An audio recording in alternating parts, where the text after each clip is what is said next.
أشرف الأنبياء وسيد المرسلين سيدنا ونبينا محمد وعلى آله وأصحابه أجمعين. أما بعد فأعوذ بالله من الشيطان الرجيم. بسم الله الرحمن الرحيم. إن عدة الشهور عند الله 12 شهرا في كتاب الله يوم خلق السماوات والأرض منها 4 حرم ذلك الدين القيم فلا تظلموا فيهن أنفسكم وقاتلوا المشركين كافة كما يقاتلونكم كافة واعلموا أن الله مع المتقين.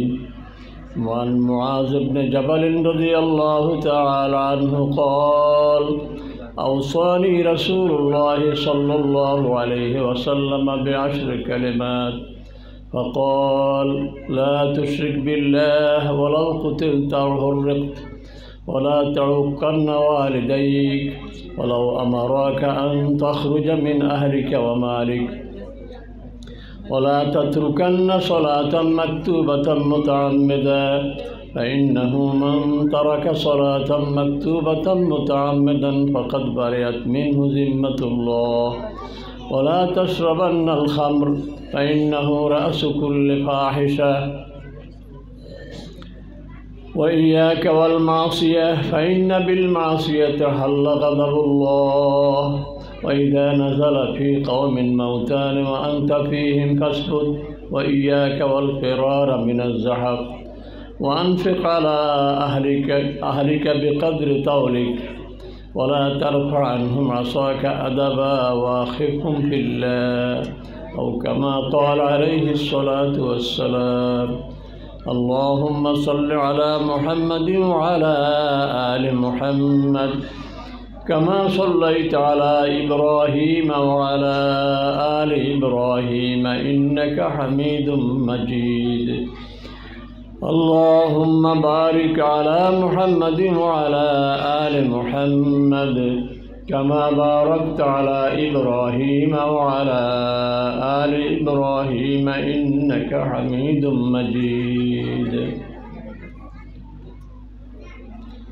আলহামদুলিল্লাহ, আল্লাহ রব্বুল আলামিন বড় মেহেরবানি করে আমাদেরকে আজকে কোরআনের এক মাদ্রাসা দারুস সালাম ইসলামী একাডেমি এর অনুষ্ঠানে আল্লাহ তাআলা হাজির হওয়ার তৌফিক দিয়েছেন। এই জন্য শুকরিয়া আদায় করি, বলবো আলহামদুলিল্লাহ। জীবনের কিছু সময় কোরআনের মজলিসে বসার থাকার আল্লাহ তাআলা সুযোগ করে দিয়েছেন। সময় তো আমাদের পার হয়ে যাচ্ছে, এইখানে বসলেও সময়টা চলে যেত, আর বাড়িতে থাকলেও যেত। আজকে সময়টা দিয়েছি আমরা কোরআনের মজলিসকে আল্লাহর রাজি খুশির জন্য। আল্লাহ তাআলা এর উসিলায় আমাদের সকলের গুনাহগুলো মাফ করে দেন এবং আগামী দিনগুলোতে আমাদেরকে একটু ভালো হয়ে চলার, জান্নাতের লাইনে চলার, জাহান্নাম থেকে দূরে সরে থাকার তৌফিক দান করো। আমি আজকের অনুষ্ঠানের বাইরে একটা আয়াত এবং হাদিস তেলাওয়াত করছি, যাতে আমাদের যেহেতু এই উপলক্ষে অনেক গার্জিয়ানরা আসছেন, কিছু কথা আমলের আমাদের জন্য দরকার। আমি যে আয়াতটা পড়েছি ওখানে আল্লাহ তাআলা বলতেছেন যে মাস সৃষ্টি করছেন আল্লাহ তাআলা 12টা, এর মধ্যে 4টা মাস বড় দামি। এই দামি মাসগুলির মধ্যে এক মাস হলো এখন যে মাসে আমরা আছি, রজব মাস। রজব মাসের আজকে 11 তারিখ, চাঁদের 11, ইংরেজি হলো আজকে 12, একদিন বেশ কম। এই মাস আর হজের আগে পর মিলাইয়া হজের মাস সহ 3 মাস, হজের আগের মাস জিলকদ আর হজের মাস জিলহজ, এর পরের মাস মহররম। তাহলে ওখান দিয়ে একসাথে 3 মাস, আর এইখান দিয়ে 1 মাস। এই 4 মাস সম্পর্কে আল্লাহ তাআলা বলেন যে মিনহা 4 হুরুম, এই 4 মাস খুব দামি। এই 4 মাসের বিশেষ আমল কি আল্লাহ তাআলা বলেন, ফালা তাজলিমু ফিহিন্না আনফুসাকুম, এই 4 মাসে তোমরা কোনো গুনাহ করো না। এই জন্য হযরতে মুফতি শফি রাহিমাহুল্লাহ ওনার তাফসিরে মারুফুল কোরআনে লেখেন যে 4 মাসে যদি কেউ গুনাহ ছেড়ে দেয় তাহলে বাকি জীবন আল্লাহ তাআলা তাকে গুনাহ থেকে দূরে থাকার তৌফিক দিয়ে দিবে। এই জন্য আমরা নিয়ত করি যে যার যে গুনাহ আছে আমরা ইনশাআল্লাহ এই মাস রজব মাস পুরা, এখন তো ধরেন 10 দিন পার হয়ে গেছে, আর সামনে 28-29 দিন যেটা আছে এই সময়টুকু আমরা গুনাহ থেকে নিজকে বাঁচিয়ে রাখব। আর সামনে জিলহজ মুহররম মাস, এই মাসগুলো তো গুনাহ থেকে বেঁচে থাকব। তাহলে আল্লাহ তাআলা আমাদেরকে গুনাহ থেকে বাঁচিয়ে থাকার তৌফিক দিয়ে দিবেন। হযরতে মুআয ইবনে জাবাল রাদিয়াল্লাহু তাআলা আনহু বলেন, রাসূল সাল্লাল্লাহু আলাইহি ওয়াসাল্লাম আমাকে 10টা বিষয়ে ওসিয়ত করছেন। ওই 10টা কথাও আমাদের সকলের জানা দরকার। রাসূল সাল্লাল্লাহু বলেন, মুআয শোনো, লা তুশরিক বিল্লাহি শাইআ ওয়ালাউ কুতিলতা আও হুররিকতা। তুমি জীবনে কখনো আল্লাহর সাথে কাউকে শরীক করবে না। যদি তোমাকে আগুনে পুড়ি ফেলে অথবা তোমাকে যদি হত্যাও করে, কতল করে ফেলে, তুমি এই শিরক করবে না, কারণ শিরকের গুনাহ আল্লাহ তাআলা মাফ করেন না। এখন শিরক কি? শিরক হইল আল্লাহর কাজ যেগুলো আল্লাহই করেন, সেখানে যদি বলেন না আল্লাহর সাথে আরও কেউ করে, যেমন হায়াত দেওয়ার মালিক আল্লাহ, সন্তান দেওয়ার মালিক আল্লাহ, রিজিক দেওয়ার মালিক আল্লাহ, অসুস্থ রোগীকে সুস্থ করার মালিক আল্লাহ। এগুলিতে আমি যদি মনে করি আরও কেউ দেয়, কোনো মাজারে কোনো পীরে কেউ দিতে পারে, এরকম মনে করলে তখন আমার আর ঈমান থাকবে না, এটা শিরক হয়ে যাবে। এই জন্য কোনোভাবেই আল্লাহর সাথে শরীক করা যাবে না। এখন দোয়া মুনাজাত এটা হবে একমাত্র আল্লাহর কাছে, আমার সেজদা হবে একমাত্র আল্লাহর জন্য। ইবাদতের ক্ষেত্রেও আমি আল্লাহর সাথে কাউকে শরীক করব না। আল্লাহর যে গুণ আছে গুণের ক্ষেত্রেও আল্লাহর সাথে শিরক করব না। গায়েব জানেন একমাত্র আল্লাহ, তো আমি যদি মনে করি যে অন্য কেউ গায়েব জানে, গায়েবের কথা বলতে পারে, শিরক হয়ে যাবে। এই জন্য আল্লাহ তাআলা বলেন, কুল, আপনি জানিয়ে দেন দুনিয়ার মানুষকে, লা ইয়ালামু মান ফিস সামাওয়াতি ওয়াল আরদিল গায়বা ইল্লাল্লাহ। এই আসমান জমিনের মধ্যে আল্লাহ ছাড়া গায়েব আর কেউ জানে না, গায়েব জানেন একমাত্র আল্লাহ। এই জন্য 1 নম্বরে বলছেন যে তুমি শিরক করবে না যদি তোমাকে আগুনে পুড়িয়ে ফেলে অথবা কতলও করে ফেলে। একজন সাহাবী হযরত আব্দুল্লাহ ইবনে হুযাফা সাহমী রাদিয়াল্লাহু তাআলা আনহু, উনি ওনার জীবনে সেই সময়ের পৃথিবীর সবচেয়ে বড় 2টা শক্তি ছিল, একটা হলো রোম সাম্রাজ্য আর একটা ছিল ফারস্য সাম্রাজ্য। তো উনি এই 2 সম্রাটের কাছে, 2জন সেই যুগের বড় বাদশার কাছে যাওয়ার সুযোগ হয়েছে ওনার। এক তো হলো 6ষ্ঠ হিজরির পরে হুদায়বিয়ার চুক্তির পরে রাসূল সাল্লাল্লাহু আলাইহি ওয়াসাল্লাম ইরানে চিঠি লিখবেন ইরানের বাদশার কাছে। তো কাকে পাঠাবেন? তো হযরত আব্দুল্লাহ ইবনে হুযাফা সাহমী রাদিয়াল্লাহু আনহু বলেন যে আমি যাব। বলে তুমি কি চিনো? কাজে চিনি না, তবে দক্ষিণ পূব কোণার দিকে যাইতে থাকলে সামনে ইরান হয়তো আসবে। বলে ভাষা? যে ভাষাও জানি না, তবে 2 শব্দ সালমান ফারসি রাদিয়াল্লাহু আনহু মুরব্বী মানুষ, ওনার কাছ থেকে শিখে নিলে মোটামুটি চলা যাবে। তো উনি আল্লাহর উপরে ভরসা করে রাসূল সাল্লাল্লাহু দোয়া নিয়ে চলে গেছেন ইরানে। গিয়ে বলছেন যে আমি আরবের বাদশার কাছ থেকে আসছি, কারণ যদি বলে যে আমি মুহাম্মদ সাল্লাল্লাহু আলাইহি ওয়াসাল্লামের কাছ থেকে আসছি হয়তো পাত্তা দিবে না। এই জন্য বলেন আরবের বাদশার কাছ থেকে আসছি। বাদশা ভাবছে যে এক বাদশার কাছ থেকে আরেক বাদশার কাছে রাষ্ট্রীয় দূত আসলে তাকে রাজকীয় সম্বর্ধনা দিতে হয়। এই জন্য বাদশা তার জন্য প্যান্ডেল, গেট, লাল গালিচা সব সাজিয়ে বলে যে আসতে বলো। যখন ঢুকতে শুরু করছে দেখেন যে ছেঁড়া জামাওয়ালা একটা লোক। বাদশা অবাক হইয়া বলতেছে, এই লোক, ওরা ওখানে বসতে বলো, তোমরা একজনে চিঠিটা নিয়ে আস। উনি বলতেছেন যে না, আমাকে যিনি পাঠিয়েছেন বলছে সরাসরি বাদশার হাতে আমাকে দিতে, আমি কারো কাছে দেব। তো বাদশা বললো ঠিক আছে নিয়ে আসো, ওরে নিয়ে আসো। উনি গিয়ে যখন চিঠিটা বাদশার সামনে দিছে, বাদশা তো এমনিই রাগে ফেটে যাচ্ছে, আরে এই লোকের জন্য এত আয়োজন, আমার এত খরচ, ছেঁড়া জামাওয়ালা। চিঠিটা হাতে নিয়ে দেখে চিঠিতে লেখা, কারণ এটা এখনও আন্তর্জাতিক নিয়ম, প্রথমে প্রেরকের নাম থাকে। আমরা মাদ্রাসার স্কুল কলেজের সরকারি চিঠি লিখতে প্রথমে লিখি প্রেরক, এরপরে লিখি প্রাপক। তো রাসূলুল্লাহ চিঠি এভাবে লিখছেন, প্রথমে বিসমিল্লাহির রহমানির রহিম, নিচে দিয়ে মিন মুহাম্মাদিন রাসূলিল্লাহি সাল্লাল্লাহু আলাইহি ওয়াসাল্লাম ইলা কেসরা আজিমে পারস। মুহাম্মদ সাল্লাল্লাহু আলাইহি ওয়াসাল্লামের পক্ষ থেকে চিঠি কার কাছে? ইরানের সম্রাটের কাছে। এখন সে রাগে তো আগেই ফাটে যাচ্ছে, চিঠি দেখি বলে যে বেয়াদব, নিজের নাম উপরে, আমার নাম নিচে, কারণ রাসূলের নামটা উপরে, চিঠিটা ছিঁড়ে ফেলছে। হজরতে আব্দুল্লাহ ইবনে হুযাফা সাহামী রাদিয়াল্লাহু তাআলা আনহু দেখলেন যে অবস্থা তো খারাপ, বাদশাহ ছিঁড়ে ফেলছে, কতক্ষণ পরে তো আমারও ছিঁড়ে ফেলব। এই জন্য বাদশার রাগারাগি সেতাসেতির ভিতরে উনি আস্তে কাঠি পড়ে গেছেন। সবাই তো বাদশার দিকে তাকিয়ে আছে, বাদশাহ যে গরম হয়ে রয়েছে, মাজাজ খারাপ, উনি যে কখন চলে গেছেন এটা এরা টের পায় নেই। বাদশাহ শান্ত হয়ে বলতেছে, লোকটা কই, চিঠি আনছে যে সে কই? ওনারও তো আর খুঁজে পাওয়া যায় না, উনি তো বাহিরে ঘোড়ার ফিটে চড়ি চম্পট। এখন বাদশাহ বলে যে লোক চিঠি লিখছে তার ধরিয়ে আনো, মানে আমার রাসূল সাল্লাল্লাহু আলাইহি ওয়াসাল্লামকে ইরানের বাদশাহ ধরিয়ে আনবে। কীভাবে? কয় যে ইয়ামানের বাদশাহ বা আজান ওকে চিঠি লেখো। যেরকম আমেরিকার প্রেসিডেন্ট যদি বাংলাদেশ প্রধানমন্ত্রী প্রেসিডেন্টকে বলে যে কাজ করতে হবে, তো ভয় করে, তো বলে যে ইয়ামানের বাদশাকে বলো যেন মুহাম্মদ সাল্লাল্লাহু আলাইহি ওয়াসাল্লামকে ধরি আমার কাছে পাঠায় দেয়। ইয়ামানের বাদশাহ সেনাবাহিনীর দুজন কমান্ডো বাহিনী, যারা গোটা দুনিয়ার মোকাবেলা করার মতো সাহস থাকে তাদের দৃষ্টিতে, এরকম দুজন সৈন্য মদিনা শরীফ পাঠাইছে রাসূল ইসলামকে ধরিয়ে আনার জন্য। এরা মদিনা শরীফ গিয়ে বলতেছে যে আমাদেরকে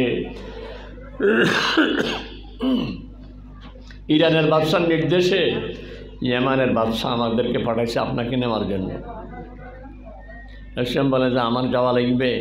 ওই যে অবশ্যই যাওয়া লাগবে, কারণ আপনাকে ছাড়া আমরা যাবো না, মানে যেভাবে হোক আপনাকে নিয়েই যাব। কিন্তু ওরা জানে না যে মদিনা সাহাবায়ে কেরাম কী জিনিস। এরা তো লক্ষ কোটি ভেড়ার পালের মধ্যে সিংহের চেয়েও বেশি দাম। লক্ষ কোটি ভেড়া আর সিংহ একটা, কি বলেন, সিংহের মোকাবেলায় কত কোটি হোক কাজ আসবে নাকি? সাহাবায়ে কেরামকে রাসূল যদি একটু ইঙ্গিত দিতেন যে বেয়াদবদেরকে সাহায্য করে দাও, তো সারি যেত। কিন্তু রাসূল বলতেছেন থাকো তোমরা।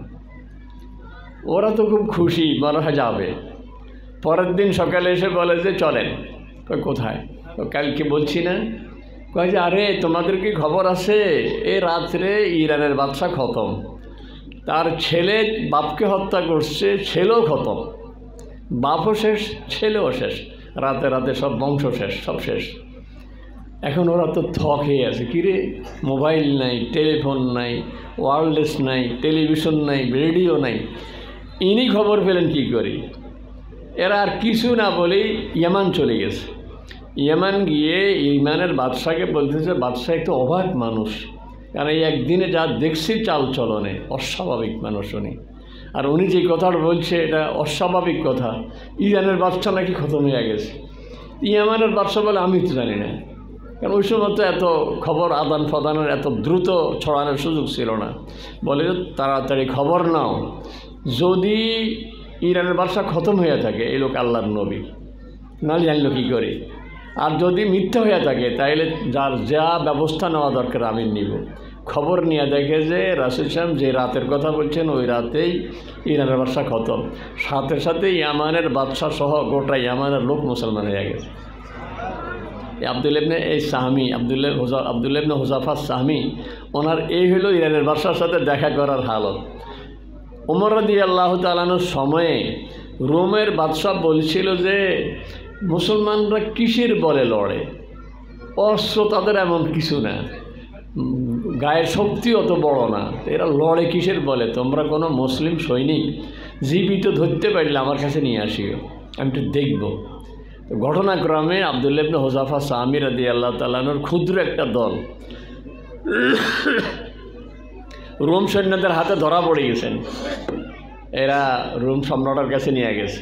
রোম সম্রাট এদেরকে খুব প্রলোভন দেখাইছে যে তোমরা খ্রিস্টান হয়ে যাও, ওই যে ঈসা আলাইহিস সালামের মূর্তি আছে ওখানে সেজদা করো, মরিয়ম আলাইহিস সালামের ছবি আছে ওখানে সেজদা করো, তোমরা ইসলাম ছেড়ে দাও। ওনারা তো কোনোভাবে রাজি না। তো বাদশাহ আস্তে আস্তে এবার ভয় দেখানো শুরু করছে।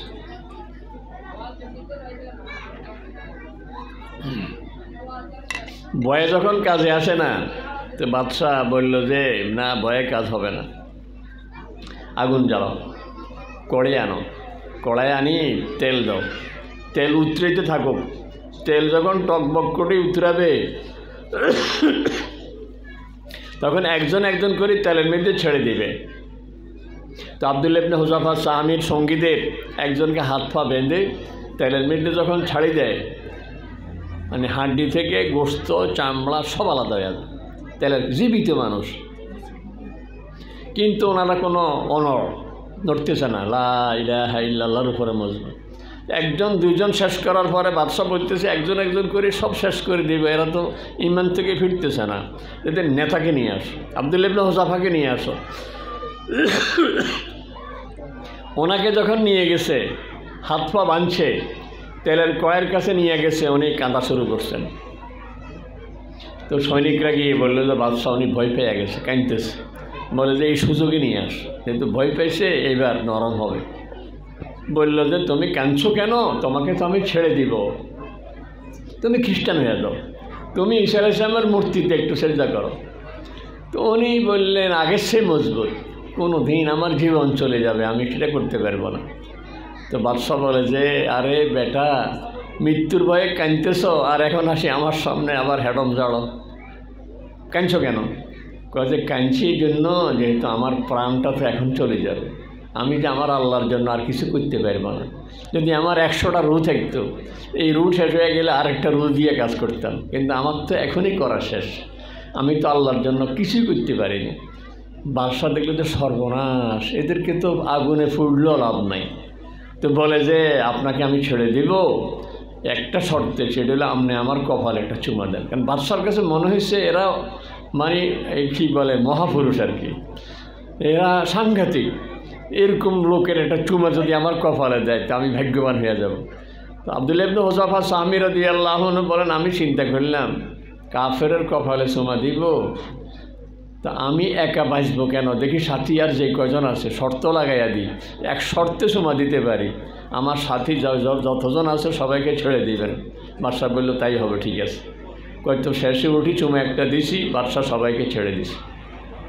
ওমর রাদিয়াল্লাহু তাআলা আনহু মদিনা শরীফে খবর পেয়ে যখন আব্দুল্লাহ ইবনে হুযাফা সাহামী রওনা দিয়েছেন, তো বলতেছেন যে তোমরা সব মদিনার রাস্তায় আগিয়ে যাও। আসতেছে আব্দুল্লাহ ইবনে হুযাফা সাহামী, যারাই ওনাকে সম্বর্ধনা দিতে যাবে সবাই ওনার কপালে একটা একটা চুমা লাগিয়ে দিই, কারণ ওনার এক চুমায় রাসূল সাল্লাল্লাহু এতজন সাহাবীর জীবন বেঁচে গেছে। এই জন্য সাহাবায়ে কেরামের ঈমান এমন ছিল বিধায় ওনারা সাহাবী, ওনারা এত দামি। এই জন্য রাসূল সাল্লাল্লাহু হযরত মুআয রাদিয়াল্লাহু আনহুকে প্রথম যে কথাটা বলছেন সেটা হলো কোনো অবস্থায় আল্লাহর সঙ্গে শিরক করব না। আমরা যারা এখানে আছি, অভিভাবকরা আছেন, এলাকার শ্রদ্ধে গুণীজন আছেন, এটাই হলো ইসলামের শিক্ষা যে কোনোভাবে শিরক করব না। আমি অসুখে মরে যাই, পরামর্শ দিচ্ছ অমুক মাজারে যাও না, এইটা যাওয়া যাবে না, কারণ আমি মরে যাবে ইমানের উপরে মরব। শেষ মুহূর্তে মৌত আসবে, শয়তান বুদ্ধি দিয়ে আমাকে মাজারে নিয়ে মাজারওয়ালার কাছে বলাইছে যে অমুক কী বলে খাজা বাবা আমার রোগ ভালো করে দেন, খাজা বাবা আমার ছেড়ে দেন, এগুলি দিতে পারেন একমাত্র কে? আল্লাহ। 2 নম্বরে বলতেছেন ওয়ালা তাউক্কান্না ওয়ালিদাইক, মুআয শোনো, কখনো মা বাবার অবাধ্য হবে না, মা বাবার সঙ্গে বেয়াদবি করবে না। যদি মা বাবা তোমাকে ঘর সংসার সব ছেড়ে দিতে বলে তবুও মা বাবার অবাধ্য হবে না, মা বাবার দোয়া নিবে, কারণ মা বাবার দোয়ায় তোমার দুনিয়ারও তরাক্কি হবে, আখিরাতেও তরাক্কি হবে। এই জন্য ওয়ালা তাউক্কান্না ওয়ালিদাইক, এই জন্য আমাদের যাদের মা বাবা আছে আমরা নিয়ত করব যে বাকি জীবন আর বেয়াদবি করব না, ওনাদের অবাধ্য হয়ে চলব না। যাদের মা বাবা বেঁচে নাই, রাসূল সাল্লাল্লাহু আলাইহি ওয়াসাল্লামকে সাহাবায়ে কেরাম জিজ্ঞেস করছেন ওনাদের এখন বেরুল ওয়ালিদাইন কীভাবে হবে, খেদমত কীভাবে হবে? তো রাসূল সাল্লাল্লাহু আলাইহি ওয়াসাল্লাম বলেন যে 1 নম্বর তো হলো ওদের জন্য দোয়া করবে, রব্বির হামহুমা কামা রব্বায়ানি সগীরা।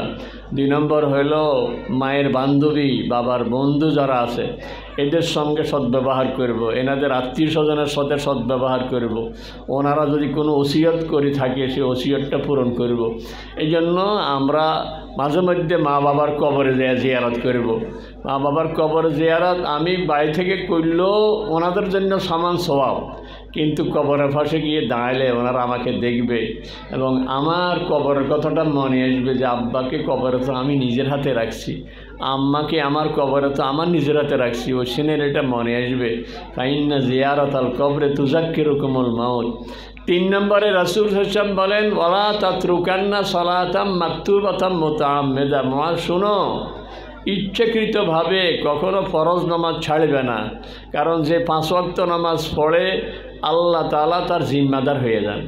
আর যে ফরজ নামাজ ইচ্ছাকৃত ছেড়ে দেয় ফাকাত বারিয়াত মিনহু জিম্মাতুল্লাহ, বলেন আল্লাহর দায়িত্ব জিম্মাদারি তার থেকে আল্লাহ উঠে আনেন। আল্লাহ বিপদ আপদে তাকে হেফাজত করার দায়িত্ব আল্লাহ তাআলা নেবেন না। এই জন্য যত কাজে থাকুক, আমার মা বোনদেরও সংসারের মধ্যে যত ঝামেলাই থাকুক, আগে নামাজ পরে কাজ। নামাজের সময় হয়ে গেলে নামাজটা পড়ে নেব। এক সাহাবী রাসূল সাল্লাল্লাহু আলাইহি ওয়াসাল্লামকে প্রশ্ন করছেন, ইয়া রাসূলুল্লাহ, সবচেয়ে ভালো কাম কোনটা? রাসূল বলেন সময় মতো নামাজ পড়া।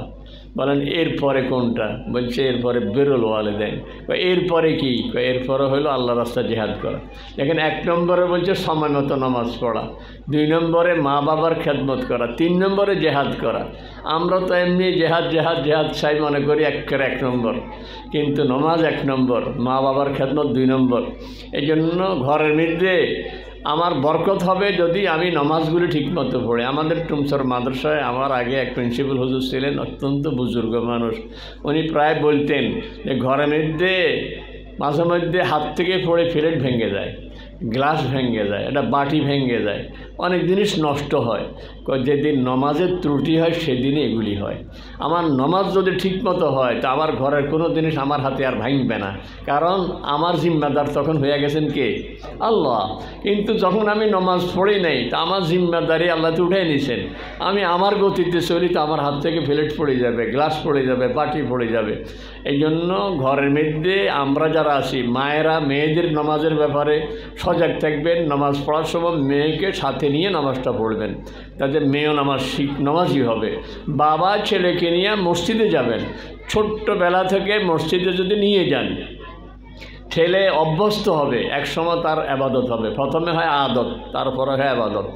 এখন ছোট্টবেলায় আমরা নিয়ে যাই না, সে এদিক সেদিক করতে করতে বড় হয়ে গেছে, সে সূরা কেরাতও পারে না। আমি আমার বাসা থেকে যখন মসজিদ দিকে রওনা করি, এই 13, 14, 15 বছরের বাচ্চারা তো বসে বসে মোবাইল টিভি। আমি বলি চলো মসজিদে চলো, সূরা কেরাত যেগুলি শিখছো কদিন পরে কিন্তু ভুলি যাবে। একটু বড় হলে নামাজ পড়তে চাবে কিন্তু পারবে না, কারণ সালাম শেষ। কিন্তু এখনও সচল রাখো কেরাত, সূরা ফাতিহা, সূরা আলাম তারা, ইলাফে সব সচল রাখো, তো বুড়ো হইলেও নামাজটা পড়তে পারবে। এখন অনেক ছোটোবেলায় যে পড়ছে মাঝখান দিয়ে অনেক দিন নামাজ পড়ে নাই, বুড়া হয়ে গেছে, এখন নামাজ পড়ে কিন্তু সূরা কেরাত আসলে পারে না, কারোর কাছে লজ্জায় বলেও না। এই জন্য বাবারা নিজেদের বাচ্চাদেরকে মসজিদের সাথে করে নিয়ে যাব, মায়েরা মেয়েদেরকে ঘরের মধ্যে নামাজ পড়াবো সাথে নিয়ে। এই জন্য রাসূল 3 নম্বরে বলছেন যে কখনো নামাজ ছাড়বে না। 4 নম্বরে বলতেছেন ওয়ালা তাশরাবান্নাল খামরা, শোনো নেশা জাতীয় জিনিস যেগুলি আছে, মদ, গাঁজা, ইয়াবা, আরও যা যা আছে, এই সমস্ত নেশা কখনো তুমি ধরবে না, ছুঁইবে না, কারণ ফাইন্নাহু রাসু কুল্লি ফাহিশা, যত বেহায়াপনা, যত অশ্লীলতা, যত অপকর্ম সবগুলির মূলে কিন্তু এই সমস্ত মদ, গাঁজা, ইয়াবা। সংসার শেষ, স্বাস্থ্য শেষ, নিজের চরিত্র শেষ, সব কিছু শেষ হয়ে যায়। এই জন্য আমরা বাচ্চাদের ব্যাপারে সচেতন থাকব।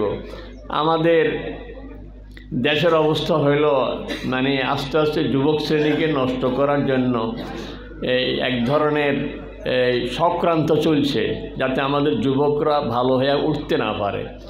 একটু মানে অর্থশীল অর্থবান লোকের যদি ছেলে হয় তাইলে তো তার পিছনে লাগে, কারণ ওরে যদি ওই অভ্যস্ত করতে পারে, তো একটা কাস্টমার বানাইলো, তাহলে ওর কাছে এবার বিক্রি করতে পারলে ওদের ব্যবসা জমজমাট, ওইদিকে ছেলেটার জীবন শেষ। এই জন্য আল্লাহ রহমতে এই মাদ্রাসাগুলো, একবার আমাদের মাদ্রাসায় ওই ডিসি অফিসে মিটিং হয়েছে যে শিক্ষা প্রতিষ্ঠানে গিয়ে আপনারা এই বাচ্চাদেরকে এই উদ্বুদ্ধ করবেন এবং সতর্ক করবেন। তো হঠাৎ করে মাদক অফিসের লোকজনেরা আমার মাদ্রাসায় গেছে, যে বলে যে আমরা সরকারি নির্দেশ আছে, এই জন্য আমরা এখানে একটা মিটিং করব। তা আমি আমার মাদ্রাসায় কেন? মাদ্রাসায় বাচ্চাদের কাছে করা মানে তো ওদের মনের মধ্যে আগ্রহ জন্মিটা জানি কী, এখানে তো এগুলি বলার দরকার নাই। তারপরও সরকারি নির্দেশ, ডিসি সাহেবের নির্দেশ, ডিসি সাহেব বলছে, হ্যাঁ বলছে। তো ফরেন মিটিংয়ে আমি ছিলাম, ডিসি সাহেব ওদেরকে বলে কোথায় করছেন? স্যার হুজুর আছে এখানে টুমসার মানসা করছে। টুমসার মানসা কেন গেছে? ওখানে এগুলি আছে নাকি? যাবেন স্কুল কলেজে না, আপনাকে কি টুমসার মানসা যেতে বলছে? আল্লাহ রহমতে এরকম ঘটনা দেখবেন না যে মানসার ছাত্র সে এই জগতে আছে, পাবেন না। কিন্তু ওখানের ছেলে মেয়েদের রক্ষা করা বড় কঠিন, কারণ ওদের পিছনে চক্রান্ত লেগেই আছে। এই জন্য এইসব বিষয়ে আমরা খুব সচেতন থাকব, কারণ আল্লাহ রাসূল সাল্লাল্লাহু আলাইহি ওয়াসাল্লামের চতুর্থ ওসিয়ত নির্দেশ ওয়ালা তাশরাবান্নাল খামরা। 5 নম্বরে বলতেছে ও ইয়াকা ওয়াল মাসিয়া, শোনো কখনো কোনো গুনাহ করো না। গুনাহ কি? রাসূল বলেন আল ইসমু মা হাকান নফস ওয়া কারাহিতা আন ইয়াত্তালি আলাইহিন নাস, যেটা বিবেকে বাধে। দেখছেন না গায়ের পিছনে লেখা পৃথিবীর সবচেয়ে বড় আদালত, এরপরে কি? মানুষের বিবেক। দেখছেন নি? রাসূল বলেন তোমার বিবেকে বাধে, বিবেকে বলে এই কথাটা বলা ঠিক হয় নাই, আম্মুকে কথা বলা ঠিক হয় নাই, অমুকের সাথে এরকম আচরণ করা আমার ঠিক হয় নাই, অমুক কাজটা করা ঠিক হয় নাই, আর কেউ জানলে নিজের কাছে খারাপ লাগে, এইটার নামে গুনাহ। তো রাসূল সাল্লাল্লাহু আলাইহি ওয়াসাল্লাম 5 নম্বরে বলতেছে শোনো তুমি কোনো গুনাহ করো না, কারণ গুনাহ করলে ফাইন্না বিল মাসিয়াতি হাল্লা সাখাতুল্লাহ, গুনাহ করলে আল্লাহ তাআলা নারাজ হয়ে যান। এই জন্য আমার সংসারে টাকা পয়সার অভাব নেই। অনেক মহিলা এমন আছেন বিদেশে স্বামী মাশাআল্লাহ অনেক বেতনে অনেক টাকা পাচ্ছেন, বাড়িতে নিয়মিত টাকাও পাঠাচ্ছেন, কিন্তু ঘরের মধ্যে ইবাদতের চেয়ে গুনাহ বেশি। মোবাইল টিপে গুনার ছবি দেখে, টেলিভিশন দেখে, নামাজের ইহতিমাম নাই, এই গুনার মধ্যে সময় কাটে। যতই টাকা পয়সা কামাইতে থাকো আল্লাহ তাআলার নারাজি গজব থেকে সংসারকে রক্ষা করা যাবে না। দেখা যাবে ছেলে মেয়ে নষ্ট হয়ে যাবে, নিজের সংসার ভেঙে যাবে। এই জন্য রাসূল সাল্লাল্লাহু আলাইহি ওয়াসাল্লাম 5 নম্বরে বলতেছেন ওয়াইয়াকা ওয়াল মাসিয়া। 6 নম্বরে বলেন ওয়াইয়াকা ওয়াল ফিরারা মিনাজ যাহাব। শোনো যদি কোনো সময় জেহাদের ডাক পড়ে, এখন তো সবাই সামনে দেখতেছে ইমাম মাহদী আসবে বানা, কারণ সময় ঘনে গেছে এরকম একটা ভাব আছে না নি, এবং দাজ্জালের সময় খুব ঘনে গেছে মনে হয়, কারণ যেভাবে সিরিয়া এখানে সেখানে মানে ইসলামী জেহাদও শুরু হয়ে গেছে এবং বিজয়ও হচ্ছে, সময় মনে ঘনে গেছে। আমাদের মনের ভাব থাকবে রাসূল বলেন মাম্মাতা ওয়ালাম ইয়াকজু ওয়ালাম ইউহাদ্দিস বিহি নফসাহু, যে মারা গেছে জেহাদ করে নাই এবং জেহাদের মন মানসিকতাও পোষণ করে নাই, তাহলে মাতা আলা নেফাক, তাহলে মুনাফিক হয়ে মরবে। এই জন্য আমরা মনে ভাব আছে যদি ইমাম মাহদী আসে, আমরা কি দাজ্জালের দলে না ইমাম মাহদীর দলে? আমরা কি দাজ্জালের বিরুদ্ধে না দাজ্জালের পক্ষে যাব? দাজ্জালের বিরুদ্ধে যাবো। আর দাজ্জাল বাইরে হওয়ার আগে যারা যারা দাজ্জালের পার্টি, আমরা ওইসব পার্টির বিরুদ্ধে। এরা হলো দাজ্জালের পার্টি আর এরা হলো ইমাম মাহদীর পার্টি। ইসলামী কথা দল, ইসলামের কথা ইসলামের পক্ষে যারা ইমাম মাহদীর পক্ষে, ইসলামের বিরুদ্ধে যারা ওরা হলো দাজ্জালের পক্ষে। এই জন্য রাসূল বলেন যদি জেহাদ শুরু হয় আর তুমি জেহাদের ময়দানে থাকো তাহলে ফাসবুত, তুমি সেখানে মজবুত হয়ে থাকবে। ওয়াইন হালাকান নাস জামিয়া, সব শেষ হয়ে গেল। 7 নম্বরে বলতেছেন যে ওয়াইজা নাজালা ফি কওমিন মাউতান, শোনো মুআজ যদি কোনো এলাকায় মহামারী শুরু হয় ও আনতা ফীহিম, তুমি যদি সেখানে থাকো তাহলে তুমি সেখান থেকে পালিয়ে যাও না। দেখেন হযরতে মুআজকে বলছিলেন, আর এই হযরতে মুআজ রাদিয়াল্লাহু তাআলা নিজেই ওমর রাদিয়াল্লাহু তাআলার সময়ে আমওয়াস সিরিয়ার এলাকায় মহামারী শুরু হয়েছিল, তখন উনি দায়িত্বে ছিলেন। ওমর রাদিয়াল্লাহু তাআলা ভাবছেন মুআজের মতো লোক না জানি মহামারীতে মরে যায়, এই জন্য চিঠি লিখছেন যে চিঠি পাওয়া মাত্রই আপনি মদিনায় চলে আসেন।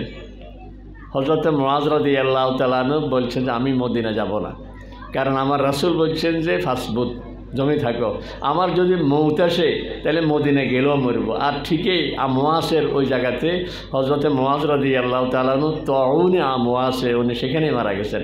পরে হযরতে খালেদ রাদিয়াল্লাহু তাআলা খালেদ ইবনে ওলীদ উনি দায়িত্ব পেয়েছেন। উনি দায়িত্ব পেয়ে বললেন যে চুলাতে আগুন বেশি জ্বলে, লাকড়ি সরাই ফেললে আর জ্বলবরি। তো উনি বলেন যে মহামারী তো মানুষ পাইয়াই না, মহামারী মানুষ সরাই ফেলব। তো সরাবো যে আল্লাহ রাসূল তো বলছে ওই জায়গার থেকে সরা যাবে না, এই জন্য নিচে কেউ থাকবে না, সব পাহাড়ে উঠে যাও। তো উনি সব মানুষকে নির্দেশ দিয়ে পাহাড়ে উঠে দিয়েছেন। 2-1 দিনের মধ্যে মহামারী বন্ধ হয়ে গেছে। উনি বলেন যে হাদিসের নির্দেশও মানা হয়েছে, এলাকা ছাড়াই নেই আর ঘরও রই নেই, পাহাড়ে উঠে গেছে। 7 নম্বর গেল। 8 নম্বর, 9 নম্বর, 10 নম্বরে বলতেছেন ওয়ানফিক আলা আহলিকা বিকদরি তাওলিক। শোনো নিজের সংসারে খরচ করিও। টাকা পয়সা জমায় রাখতেছ ভবিষ্যৎ ভবিষ্যৎ ভবিষ্যৎ কি? আল্লাহ রাসূল বলেন তিনটা তোমার, যেটা খাও, যেটা পড়ো, যেটা আখেরাতের জন্য জমা করো, এই তিনটা তোমার, আর বাকিগুলি সব ওয়ারেসদের।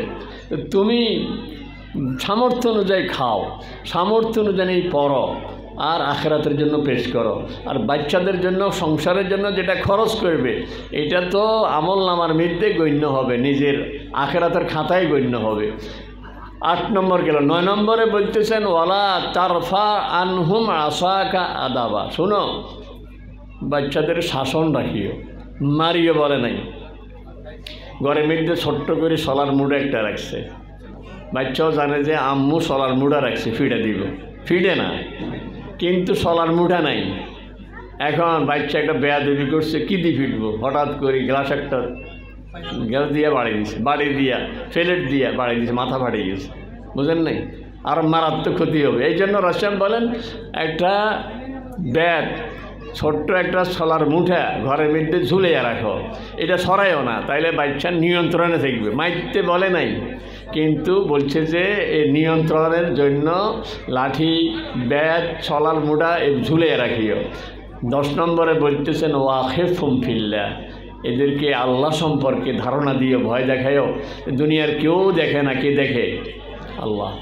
এই সব কাজগুলো, এই যে 10টা ওসিয়ত সহজ হয়ে যাবে বাচ্চা যদি নুরানি পড়ে। কারণ সে 1 নম্বরে শিখবে আখলেস দীনাকা ইয়াকফিকাল আমালুল কালিল। কি বলেন? সে যে হাদিসগুলি শিখবে এর মধ্যে কথা সব নামাজের কথা, আউয়ালু মা ইউহাসাবু বিহিল আবদু ইয়াউমাল কিয়ামাতি আস-সালাহ, মানে এই কথাগুলি যে 10টা ওসিয়ত এগুলি সব শিখবে। আর গার্জিয়ানদের সামনে আজকে কথাগুলি বলার উদ্দেশ্য হলো, যেহেতু আমার আল্লাহ বলছেন যে 4 মাসের বৈশিষ্ট্য হইল, 4 মাসের কাজ হইল ফালা তাজলেমু ফিহিন্না আনফুসাকুম, এই 4 মাসে তুমি গুনাহ করো না। এখন গুনার ফেরেশতি হযরতে মুআজ রাদিয়াল্লাহু তাআলার হাদিসে রাসূল সাল্লাল্লাহু আলাইহি ওয়াসাল্লাম বলে দিয়েছেন এটা করা যাবে না, শিরক করা যাবে না, মা বাবার সঙ্গে খারাপ ব্যবহার করা যাবে না, নামাজ ছাড়া যাবে না, নেশা জাতীয় কোনো জিনিস খাওয়া যাবে না। যারা পান খান, জর্দা খান, সাদা খান, যদি নিশা করি খান, তাহলে কিন্তু আমরা গুনার আওতায় পড়ে যাবে। জর্দা না খাইলে সেদিন মাথা ঘুরাইয়া বমি টমি করি, কি যে অবস্থা। মক্কা শরীফে এক হাজি সাহেবরে নিয়ে সাথীরা খুব টেনশনে পড়ে গেছে, ডাক্তার যতই দেখায় কাম হয় না। আমার সাথে দেখা শুধু দৌড়াদৌড়ি, আমি কী ভাই কী কয়, এক রুগী লইয়া বড় ঝামেলায় পড়ছি, ওনার দাঁতের ব্যথায় কোনো ওষুধে ধরে না। আমি বললাম যে কারা কাছে জর্দা আসেনি? কয় যে কী জন্য? আমি খবর লইয়া দেখেন ইনি জর্দা খাই না মানুষ, এই কয়দিন জর্দা দিয়ে ফান খাইতে পারে না, এই জন্য অবস্থা। জর্দা দিয়ে ফান খাওয়াই দেন, দিছি আর ভালো হয়ে গেছে। কইছেন আপনি কেমনে জানছেন? আমি কিন্তু জর্দা নিশাওয়ালা, নিশা করে জর্দা খাওয়া জায়েজ নাই, সাদা খাওয়া জায়েজ নাই। খাইলেন খাইছেন, তারপরও খাওয়াটা মাকরু, বুঝেন নাই? আমাদের অনেকেই খুব নেশা করি খায়, জর্দা ছাড়া পান খায় না। আর জর্দা যদি বাচ্চারা গুজে ফেলায় তাহলে তো মা গজবরে দেওয়া শুরু করে, আমার জর্দা সরাইছে কে, তাহলে বুঝা গেছে সেটা নিশা করি খায়। এই জন্য রসম বলে নিশা করি একদম তো মদখোর, গাঁজাখোর, এই জর্দাখোর আর সাদাখোর যদিও নিশা করি তাহলে এটা গুনার আওতায় পড়বে। আমরা নেশা ছেড়ে দিব। এরপরে এই যে কথাগুলি রসুল আরও বলছেন যে বাচ্চাদের ব্যাপারে বা এই যে এই মদের ব্যাপারে, জেহাদের ময়দান থেকে পলায়নের ব্যাপারে, যখন জেহাদ হবে তখন এইসব কথাগুলি আমরা রজব মাসে বিশেষ করি। আল্লাহ রসুল বলছেন ওয়াইয়াকাল মাসিয়া, তুমি গুনাহ করো। আমরা সবাই নিয়ত করি সাহিবুল বাইতে আদরা বিমা ফি, ঘরওয়ালা জানে আমার ঘরে কোনখানে কী আছে। আমি কি জানি আপনার ঘরে কোথায় কী আছে? আপনি জানেন টাকা কোথায়, স্বর্ণ অলংকার কোথায়, চাল কোথায়, ডাল কোথায়, কোনটা কোথায় আছে। আমি জানি আমার ভিতরে কি গুনাহ আছে। এই জন্য প্রত্যেকেই আমরা নিয়ত করি এই রজব মাসের আজকে 11 তারিখ, এই মাসের আর কয়দিন আছে? আর 11 তারিখ গেলে আর কয়দিন থাকে? 19 দিন। 19 দিন আর 18 দিন এরকম আসি আর সামনে আমরা নিয়ত করি আর কোনো গুনাহ করব না। আর যে কথাটা শুরুতে বলছি, মারিফুল কোরআনে হযরত মুফতি শফি রাহিমাহুল্লাহ বলছেন, যদি এই 4 মাসে কেউ নিজকে গুনাহমুক্ত রাখতে পারে তো আল্লাহ তাআলা বাকি জীবন তাকে গুনাহ থেকে বাঁচার তৌফিক দিয়ে দিবেন। এবং আমি অনেক সময় বলি যে আমাদের দেশে অনেক সময় আমরা মুসলমানরা অনেক জিনিস এত গুরুত্ব দিই না, কিন্তু হিন্দুরা করে কি, ওই দেখা যায় মাঝে মধ্যে কোন মাসে এরা টানকুচু কিনে, দেখছেন না, বাজারে খুব বড় বড় টানকুচু হিন্দুরা খুব কিনে, আমরা এটা জানিও না কোন মাস, কিন্তু তারা জানে যে এই মাসের টানকুচু খাইলে বাদ ভালো হয়েছিল। আবার এই যে ভাদ্র মাসের অমাবস্যা যেদিন, ওদিন তাল খাইলে নাকি শরীরের মধ্যে বাদ থাকে না, এই জন্য আপনি ভাদ্র মাসের অমাবস্যার সময় বাজারে তাল কিনতে যাই, কিরে গতকাল কিনছে 50 টাকা করে, আজকে তাল একটা 200 টাকা।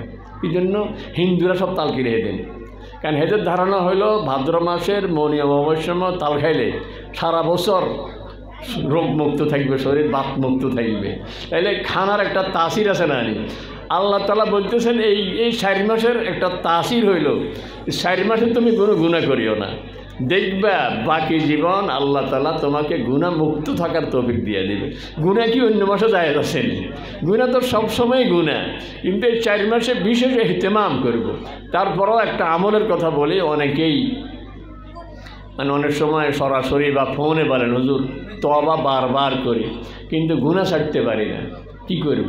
তো আমি বলি যে একটা হাদিস আছে, রাসূল সাল্লাল্লাহু আলাইহি ওয়াসাল্লাম বলেন, যদি কেউ সকালে লা ইলাহা ইল্লাল্লাহু ওয়াহদাহু লা শারীকা লাহু লাহুল মুলকু ওয়া লাহুল হামদু ওয়া হুয়া আলা কুল্লি শাইইন কাদির 100 বার পড়ে, সারাদিন শয়তানের ছোবল থেকে, আক্রমণ থেকে আল্লাহ তাকে নিজ হেফাজতে নিয়ে যাবে, এবং ওই দিনে তার মতো আমল আর কারো হবে না।